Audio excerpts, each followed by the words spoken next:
Welcome back to Joel's Sports Cards Morning Drive YouTube Live. We got it to be a rhyming scheme right now. I said sports radio yesterday when I had my inaugural time on the mic here. And I said that because essentially that is what I was hoping to have this channel feel like. I enjoy immensely the ability to rip cards, to show you products that you could potentially see and open yourself. And I've also seen that I want to try to expand the potential for this channel to have another option for people to connect with. And to me, that's a morning sports radio type conversation. However, this isn't the radio. This is 2022. This is Thursday, May 22nd, 7:08 a.m. And we're not in the sports radio world alone. We have YouTube as a way for people to connect to sports conversations, for people to enjoy a listen as they do dishes, as they have their morning routine, as they start to enter into that commute. And so because of that, I wanted to start Joel Sports Cards Morning Drive YouTube Live. We're trying to figure out the right time for this. I'm on Central Time Zone. I had an 8 a.m. Central Time Zone start yesterday. We're trying to 7 a.m. Central Time Zone start today. I'm trying to figure out the right time of the week to do it. I would love to have a schedule where you would know Monday, Wednesday, Friday, or Tuesday, Thursday. However, I also am trying to balance that with the reality is sports conversations are real nice in May. You actually have some content to go off of. The NBA All-NBA list dropped yesterday. That's what we talked about. And the All-NBA list doesn't drop July 27th, right? July 27th might be a day where you got to look around and figure out a conversation to potentially interest not only the listeners, you all, but me as well. So I'm going a little bit right now of I'm going to try to find a conversation on a day that I think has potential to go off of, and then also figuring out the time. You are in the season of Joel's Sports Cards Morning Drive YouTube Live, where we are throwing spaghetti at the wall. It's a great season. It's a very messy season for a kitchen, but it's a very fun time as a YouTube channel. So if you are at all at any point watching this video, please hit the like button, whether it's live or on replay. That is super appreciated because something like this needs the algorithm to respect it. Right now, the algorithm looks at me and says, shoe fly, don't bother me. And I don't blame it, right? It's 7:10 a.m. in the morning. YouTube's like, I just woke up. I'm still drinking my cup of coffee.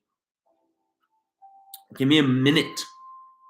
For those that have watched my sports cards videos, I drink a cup of tea in the afternoon, and in the morning here I do a cup of coffee. So if you are able to hit the like button or the button, whichever one you prefer, and especially if you're able to hit that subscribe button. I have the goal of 1,000 subscribers by the end of this year, and I would love to be able to achieve that. Maybe it's primarily through sports cards ripping. Maybe it's primarily through Joel Sports Cards Morning Drive YouTube Live. We'll see. So thank you for being here. Let's get after the conversation of the day, which was brought about my radar with the Kyrie Irving extension talk. The New York Nets, and by that I mean Brooklyn. Got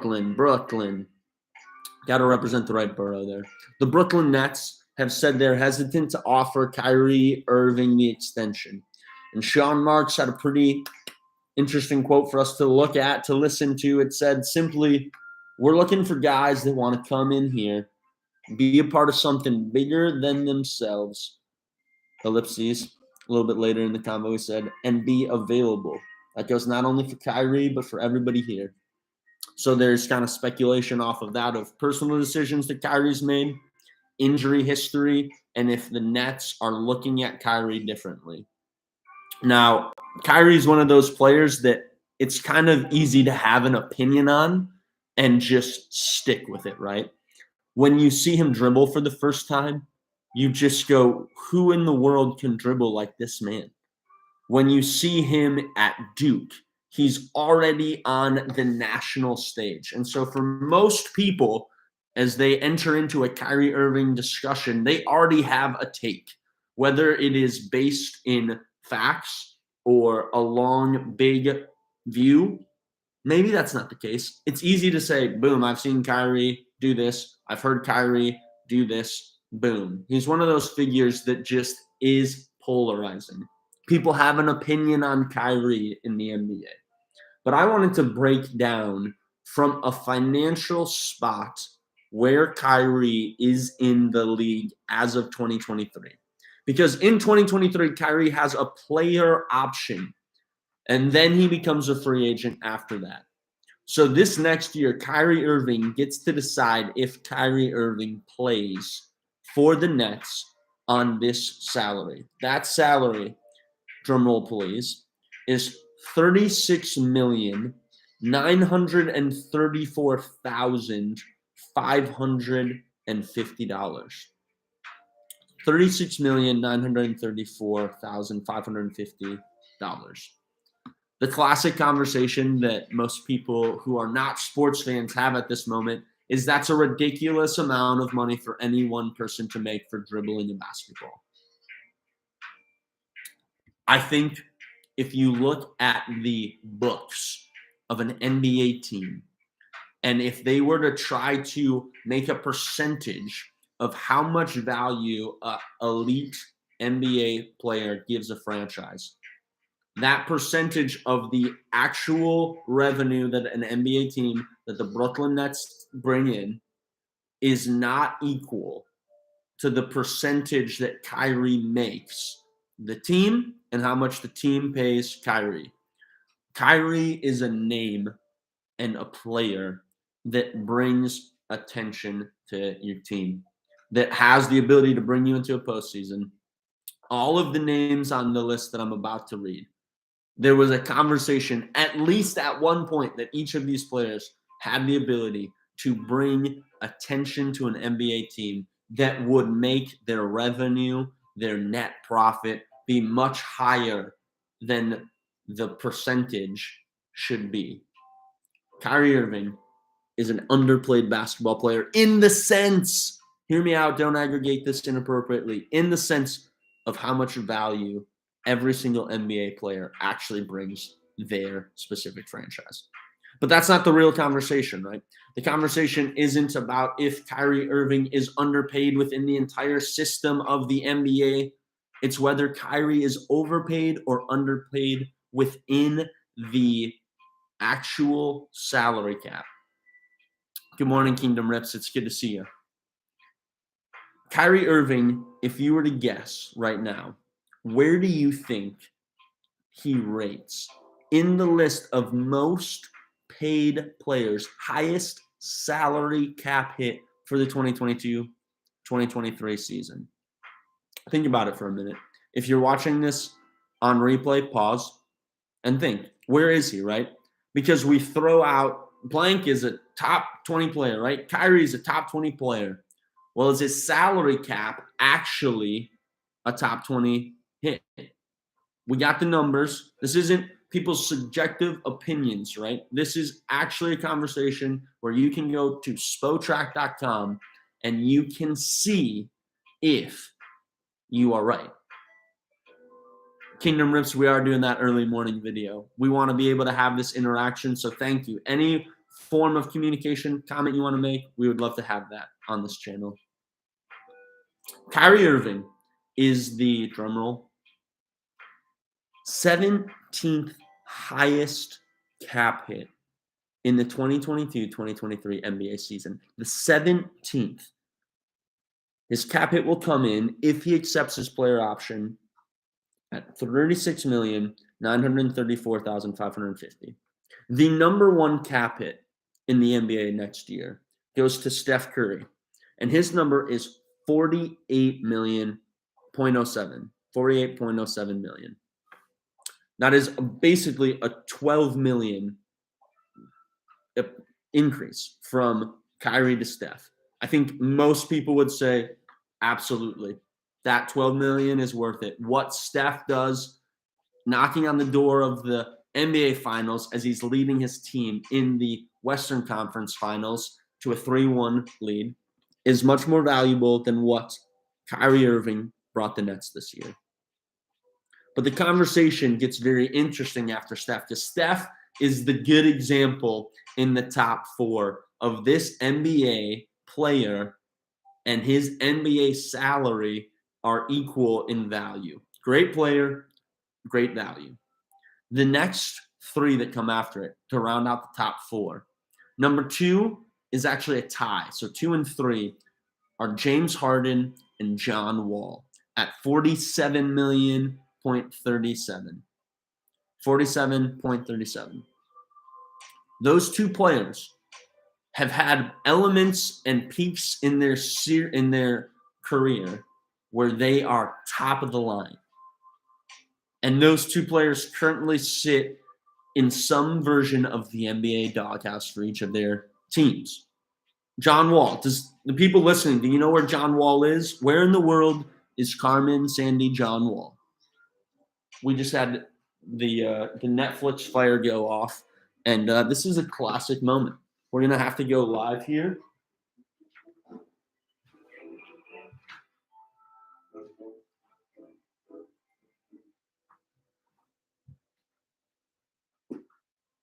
We're back. I have a Netflix fire on in the background that I need to make sure is up to date on the time, because otherwise it goes off. This is why you'll do something to start, to learn. I want that NBA cap hit conversation to include a nice fire there in the background of my TV. But I definitely apologize for going live and having the fire fade away there. We're back. James Harden and John Wall are the 2 of the 3 highest cap hits for the 2022-2023 season next year. The 4th one is Russell Westbrook. Russell Westbrook will be paid $47.06 million next year.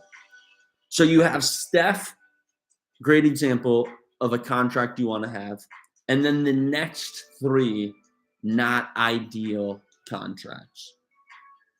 We go from those 4 to LeBron James at number 5 with $44,470,000-ish, and Kevin Durant at $44,120,000-ish, 5 and 6. LeBron and Kevin Durant, players that are top tier NBA all-time players. Their salary is there because of potentially past performance more than expected future performance. Both have had injuries. Both have tried to figure out how they can put a team on their back when they're not doing that against some of the older players that they started off their career against, right? They're now the older players that the next generation is gunning for, that's going after. And so they have to adapt. And they're in the process of doing that. Both of them are trying to figure out how do they assemble a team, because a lot of times they have pretty strong influence on who ends up being their running mates, right? How do they assemble a team and play within that team to have success? So after those 6, we have another list here, another kind of tier, I would say. Paul George is $42 million. And then you have a tie, basically just $100 less than Paul George's $42,490,000. The next tier is a 3-way tie here. So 8, 9, and 10 are Giannis Antetokounmpo, Kawhi Leonard, and Dame Dollar. All basically, again, $42,490,000 minus 100 that what Paul George makes. So all of them are in the same sphere. Paul George, great player when healthy, right? Kawhi Leonard, great player when healthy and playing. Giannis, probably the best player in the game right now. Didn't make it to the Eastern Conference Finals. And most people would still say absolutely dominated the playoffs, the regular season. He's in some ways playing a different game, what he can do. It's like Shaq in the sense of how do you guard him? And there's a level of athleticism, being in shape, being a part of a team concept that is entirely different than what Shaq was operating in the late 90s, early 2000s. And then Dame Dollar, a player that has been, when healthy, incredible, right? This year had to take time off, but I would say most people would want that Dame Dollar contract. So we're now kind of, okay, there's a little bit of questions on those contracts, right? Could go well, could go poorly for LeBron, KD, Paul George, Giannis, Kawhi, and Dame. I think most people would sign up for that they'd be willing to take that risk because there's 30 teams and there's not 30 players that you would pay a max salary to. So you take a risk on that, right? That's a big part of the conversation of any NBA contract. Is the risk worth the potential payoff? I think for somebody like James Harden, John Wall, Russell Westbrook, we're at the place where the risk isn't worth the potential downfall. The next tier goes Klay Thompson at $40,600,000.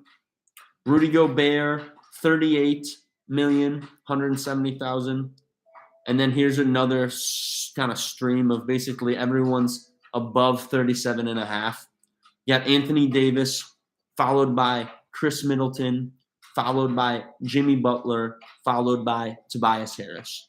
And that is the list that brings you to 16 of the top NBA hits for 2022-2023. And right after that, Tobias Harris, $37,630,000, hits that Kyrie potential player option for next year. Now, number one, Kyrie Irving could not accept that player option. If you know what Kyrie is going to do, if you think you know, there's a chance you don't. We've seen it before. We'll see it again. So most people would say it would be really, really surprising if Kyrie stepped away from that money, that there's an assumption that another NBA team wouldn't pay $37 million or above that would put him in the top 16 NBA cap hits. But maybe Kyrie's going to say, I need that. I mean, the biggest reason you could argue Kyrie would step away from the contract is every year he progresses, he gets a year older. And that makes his potential net income, when you look at the length and final number, total number of an NBA contract, potentially smaller. If he wants to get 4 years, $120 million, let's just say that. I assume he wants more. But if he were to land that his next contract, he wants 4 year, $120 million. He's much more likely to get that this year than next year. Now, a lot of people would say Kyrie's stock is low. When Sean Marks makes a quote like that and implies that there are players that aren't there for the better good of the team, tries to not specifically call out Kyrie, but whenever you say, I'm not just talking about one person, that person is highlighted in the conversation, right? In life, when you're at your office, when you're in a group of friends, you're like, hey, I'm not saying this about just this person. I'm saying about everybody.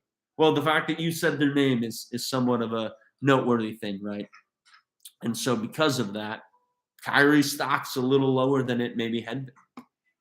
And so what the Nets have to decide is not this player option stuff, but the extension that would come. Kyrie has control of this player option. The Nets have control after that. And so this is going to be an interesting dance that the NBA goes through because the salary cap is growing, is really exploding. With the NBA TV contract money that is coming, there's more funds available. And when there are more funds available, that salary cap can come up. And so these contracts that look big right now, there's the potential that they're more normalized in the future, right? We saw it big with the summer of Timothy Mozgov getting a huge contract from the Lakers, Luol Deng getting a huge contract. The idea was, well, the salary cap's going up. So if we pay this person $16 million, It's not as gregarious, grandiose, giant. That word really lost it at the end. At least I saw the alliteration, as it would have been previously. So Kyrie right now, as a player option of 36,934,550, we know what that looks like in this current era, right? You see the different cap hits. Now we don't have the exact number for where the cap will be next year, but it's not going to go up in an incredible way just in 1 year, right? It's the question of year over year in a 4-year contract span, will it get bigger and bigger? And will you be able to then have that backloaded money on the contract not be as impactful as maybe it would be if it was year one in the salary cap situation that starts off? So the question is, would Kyrie be worth an extension? An extension, you have to assume, would be equal or even more money. So if you look at the names, the top 16 players, let's talk about value versus non-value, right? There's some easy winners. I'd say Steph, easy winner, number one. I'm still going to put LeBron and Kevin Durant as easy winners right now with their tier, right? 44 million. I'd say that's an easy win. 30 out of 30 NBA teams would pay that price to get what LeBron and Kevin Durant provide them. I'd say Giannis and Dame at their 42,490,000 contracts are easy wins. Again, the notoriety, the jersey sales, the playoff potential, except for Portland this year because they sat Dame so much, is so worth that high max contract. So right now we're sitting at 5, and we actually went through the top 10. So out of that top 10, you have this question mark. Now, 5 of them could be a conversation, right? James Harden, John Wall, Paul George, Kawhi Leonard. I missed one other. They could be conversations. And then that next year, as you go below that, you got Klay Thompson, questionable. Rudy Gobert, questionable. Anthony Davis, questionable because of injury, but I think most people would be interested in that. Chris Middleton, good, not great. I would say now we're starting to think about Jimmy Butler. Okay. He's one that I think if I wasn't a Timberwolves fan, I would say is a valuable contract, but seeing how he handled and navigated interpersonal relationships makes it a little questionable if he's the alpha, right? When you're at home last night in the Eastern Conference Finals and you have a performance like the Miami Heat did, I think you got to look at the leader and say, hey, is this actually working? It didn't work in Minnesota. It didn't work in Philadelphia. It didn't work in Chicago. He's an incredible basketball player, but you're not only paying somebody to be a basketball player when you give them a max contract, right? You're paying them to be the face of a franchise. You're paying them to lead 14 other men into a place where they would have success, not only in the regular season, but in the postseason. And so Jimmy Butler, try not to be biased, but ultimately I think there's a pretty good argument for you to say, hey, he is questionable. Tobias Harris, there's no question. That's not worth it. So as you're looking at this Kyrie Irving conversation, know that we're not talking about 16 names that are all slam dunks in front of him. The other people below him, let's just do a quick run. I won't hit numbers this hard, but in a 35 to 36 million conversation for, again, 2022, 2023, NBA, all the cap hits.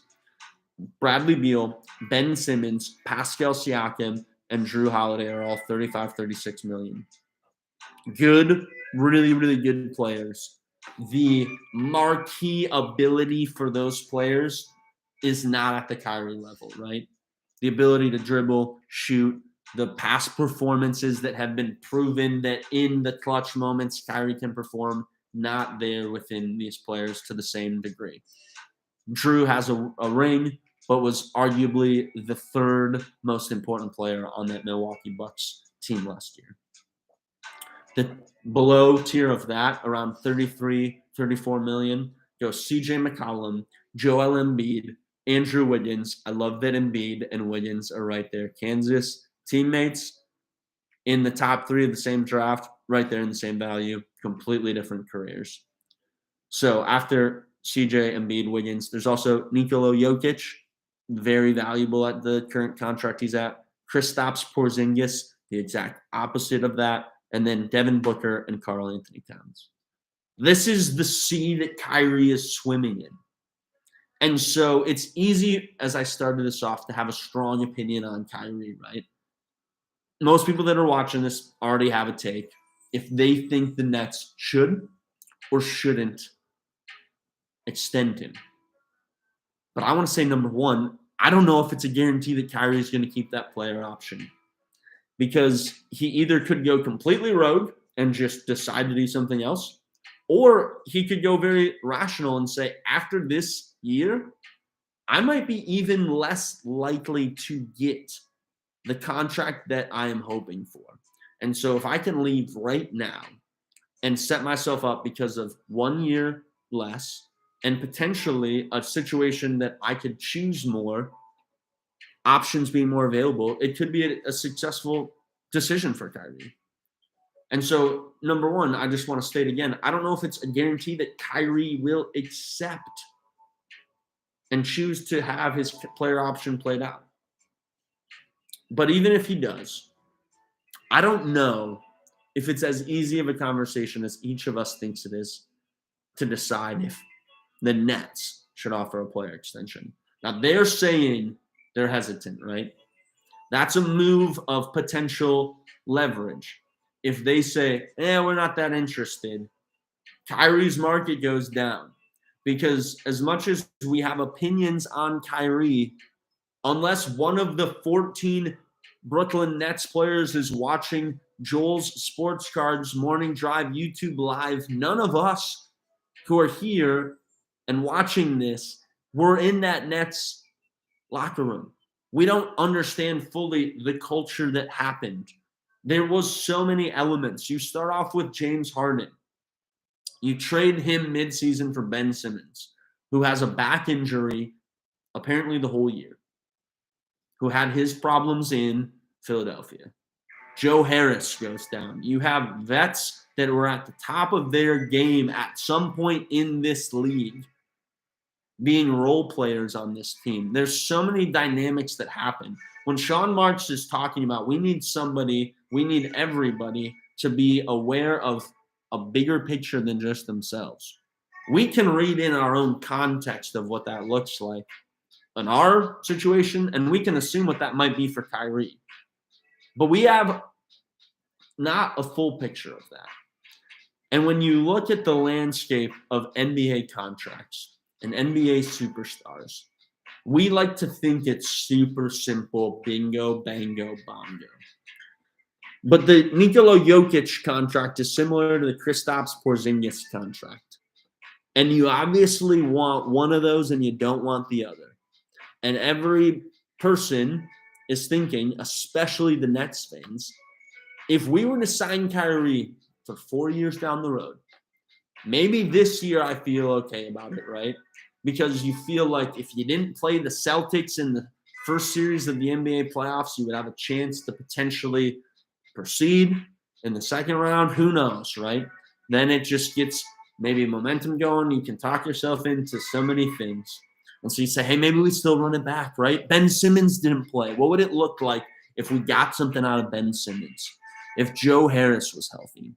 You can talk yourself into what if Day'Ron Sharpe or Kessler Edwards or a player that you bring in on either a rookie deal or a free agent this upcoming year could make that difference that would bring you back to the finals, to bring you back to that nationally recognized NBA contender. And so you talk yourself into saying, hey, maybe we sign him to the extension. And this next year's fine. Maybe the year after is fine. Some of the potential challenges that this year offered could be not as impactful this year. But every NBA fan, Brooklyn Nets fan in the back of their mind is saying, if you offer that extension, right, to keep Kyrie happy, to keep him here, Will you regret it at the end of the contract? Will year 3, year 4, if you had to go year 5 to keep Kyrie, would you be then more at the place where in 5 years, when Joel Sports Cards, Morning Drive, YouTube Live talks about contracts for the 2028 NBA season, we would be talking about Kyrie in the exact same way we're talking about John Wall? No NBA fan wants that, right?